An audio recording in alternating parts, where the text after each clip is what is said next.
Buckingham Palace. تازه‌ترین نمونه نژادپرستی در نظام سلطنتی انگلیس در مراسمی که به میزبانی همسر شاه در کاخ باکینگهام و با هدف افزایش آگاهی درباره خشونت علیه زنان و دختران برگزار شده بود آشکار شد.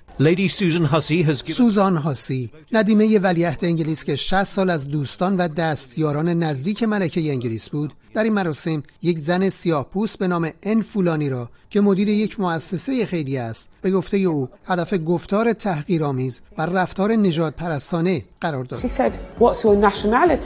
از من پرسید ملیت شما چیه؟ من پاسخ دادم در انگلیس زاده و بزرگ شدم. فکر کردم تموم شد اما نشد.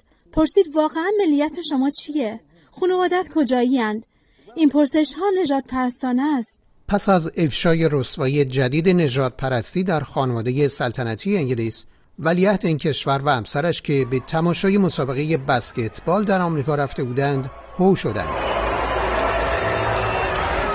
خانم فولانی که زاده و بزرگ شده انگلیس است میگوید این مقام ارشد در نظام سلطنتی انگلیس میخواست ثابت کند که فقط سفید پوستان انگلیسیان. شماری از افراد جامعه هم نظری مشابه او دارند. من فکر میکنم رفتار با مگان و هری که حتی خودشون عضو خاندان سلطنتی هستند، عمق نژادپرستی رو در نظام سلطنتی بریتانیا کاملا آشکار کرده. کاخ باکینگهام در پی افشای این رفتار نژادپرستانه و فشار افکار عمومی در بیانیه‌ای گفتار هاسی را غیر قابل قبول دانست، اما قربانی این رفتار نژادپرستانه میگوید با او برای گفتگو و دلجویی در این باره تماسی گرفته نشده است.